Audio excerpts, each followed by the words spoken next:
बिस्मिल्लाहिर्रहमानिर्रहीम। अस्सलाम वालेकुम मेरे प्यारे फूल चैनल के अजीज़ साथियों, आज हम आपके लिए मुंह खुश्क होने की कई वजूहात लेकर हाजिर हुए हैं। हम अपने चैनल पर आपको खुशामदीद कहते हैं और उम्मीद है आप हमारे साथ आखिर तक देंगे। मुंह का खुश्क होना आमतौर पर किसी संजीदा मसले की अलामत नहीं होता। इस पर काबू पाने के लिए आप खुद भी बहुत कुछ कर सकते हैं, लेकिन बाज़ सूरतों में डॉक्टर से रुजू करना ज़रूरी होता है। वजूहात मुंह खुश्क होने की बुनियादी वजूहात ये हैं: जिस्म में पानी की कमी या डिहाइड्रेशन, ज़रूरत के मुताबिक पानी ना पीने, बहुत ज़्यादा पसीना आने या बीमारी के सबब। औदायात, बाज़ औदायात ऐसे होती हैं जिनके इस्तेमाल से मुंह खुश्क होता है। इनके बारे में माहिरीन से मालूम किया जा सकता है।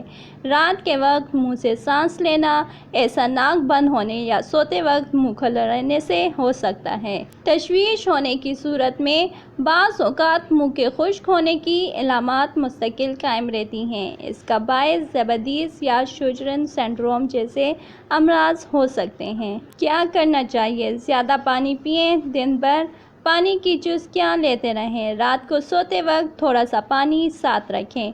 बर्फ़ के क्यूब्स चूसें। शुगर फ्री चिंगम चबाएं। अगर होंठ भी खुश्क हो जाएं तो होंठों की बाम लगाएं। दांतों को दिन में 2 बार ब्रश करें और अल्कोहल फ्री माउथ वाश इस्तेमाल करें। अगर मुंह खुश्क रहे तो दांतों में जल्द खराबी पैदा होने का इम्कान होता है। मुंह खुश्क होने के लिए क्या ना करें?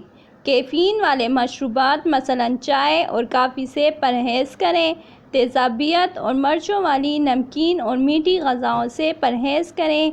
सिगरेट नोशी मत करें। डॉक्टर के मशवरे के बग़ैर जारी औदायात का इस्तेमाल बंद मत करें, चाहे आप समझ रहे हों कि इन्हीं के बायस मुंह खुश्क रहता है। इलाज आमतौर पर मुंह में नमी के लिए जेलिस, स्प्रे या गोलियां इस्तेमाल की जाती हैं। एक ही किस्म की प्रोडक्ट पर एक के लिए मौजू नहीं होती। डॉक्टर से रुजू करें। अगर मज़कूरा वाला तरीके अपनाने के बावजूद चंद हफ्ते मुंह खुश्क रहे, चबाने, निगलने या बोलने में मुश्किल हो, मुंह में तकलीफ दे सफ़ेद धब्बे नमूदार हों, आपको महसूस हो कि जो दवा आप इस्तेमाल कर रहे हैं इससे मुंह मुसलसल खुश्क रहता है, साथ दीगर अलामात ज़ाहिर हों जैसा कि बहुत ज़्यादा पेशाब आना या आँखों का खुश्क होना। उम्मीद है आपको हमारी वीडियो पसंद आई होगी। लाइक ज़रूर कीजिएगा और जो बात समझ ना आए कमेंट बॉक्स में हमसे राब्ता करें। शुक्रिया।